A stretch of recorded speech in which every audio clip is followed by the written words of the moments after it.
I'm in a hotel room. I'm getting ready to go to a friend's 40th downstairs. It's 2.5 weeks since the first chemo, and it's 4 days until the second chemo. And just wanted to show you this. This is the first bit of hair of mine that has fallen out. I was prepared for it. Obviously it's a side effect of chemotherapy, but it's slightly disconcerting nevertheless. Hello, it's Wednesday the 25th of November and I have just finished my second chemotherapy session. It has felt much better this time. I'm wearing a different coal cap. Apparently it's a new generation of coal cap. It's closer fitting. A much more efficient cooling system apparently, and you can probably see on there I've got 48 minutes to go.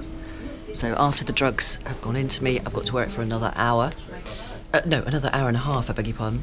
90 minutes after the drugs are finished to keep the hair cool, to hopefully minimise hair loss. A bit of hair has been coming out, but not that much at this stage. I haven't had a bad headache like I had last time. Perhaps it's just because I'm more used to it, or I know what to expect. But I would say, compared to last time, it's 50% better. I've been much more alert, not half as sleepy, and just a bit more cheerful, really. Now, if you feel pulling, stop me, all Okay. right? Because I don't know how good this fella's going to be, so it might need to defrost a bit for us to get it off. Okay. So I've just finished chemo, finished wearing the coal cap, and we're just taking it off now. And hopefully I'm going to show you some ice in the coal cap. Let's have a look. A little bit round here, but on the top of your head. Okay, so hopefully you can see that. There's not much in there. Not much in there, a little bit. And if I just do it on the top of my head. That's it there. There are icicles, are there? Yeah. Wow. Okay, so that is just proof of how cold it gets in the coal cap. Quick update, it's a couple of days after the second chemo. I've had lots of sleep. I know exactly what to do this time. I feel like I'm in a routine. I've drunk loads of water, I've taken the anti-sickness tablets at the right time. So I feel just tired and slightly headachy, which is fine. I've just washed my hair. I just want to show you this. It's a bit gross. This is how much hair has come out as I have washed it, which is to be expected, but it is quite a lot. So that's after wearing the coal cap twice and, you know, hoping that it's going to minimise the old hair loss. But anyway, if I hadn't worn the coal cap twice, it might be way more than that. So horses for courses, I suppose. It's now 6 days since the second chemotherapy session, and like the first one, I am at the stage where I'm feeling a little dispirited, and one of the things that I'm finding difficult to come to terms with is losing my hair. I would say I have lost about 30 to 50% of my hair.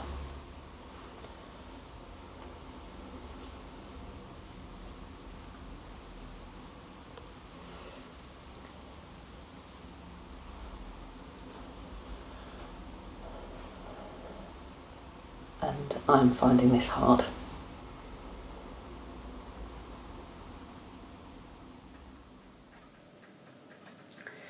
It's a week after the second chemo. I am back at work. It is brilliant to see everybody and be back in the normal routine and work with people on the programme again, and I feel normal again. That's good. Feeling normal is good. It's December the 16th. Hello again. Today is a small milestone in the course of this chemotherapy treatment because I've just finished the third one, which means I am halfway through, and that's quite a satisfying feeling. The time is passing quickly, which surprises me. And if you are experiencing this, or someone you know is experiencing this treatment, then keep on keeping on, because it will pass.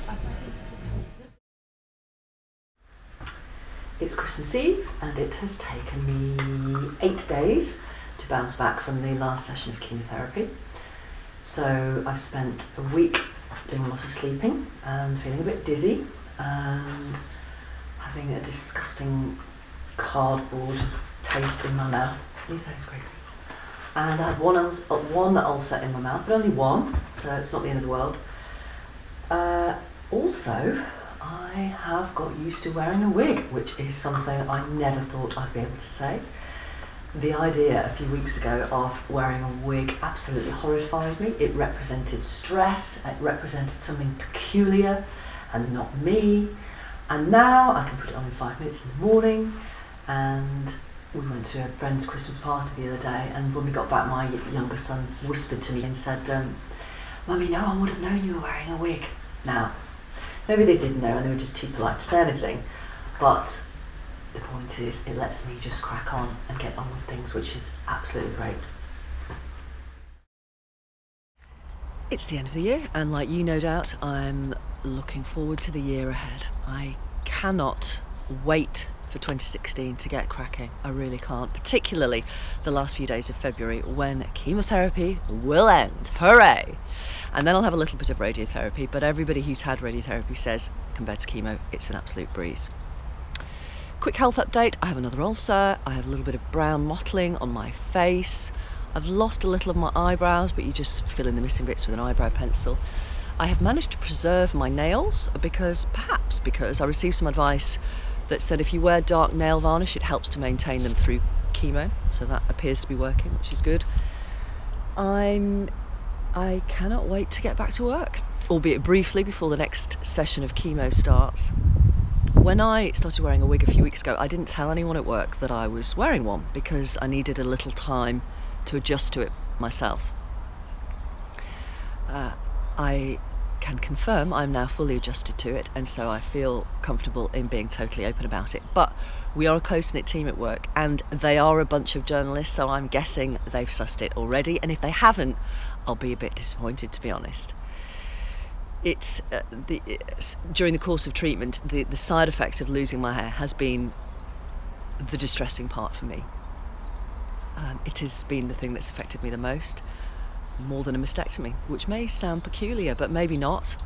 As I've said before, everybody's different, but that's certainly the way I have felt about it. But hey, my hair will grow back, so that's cool. And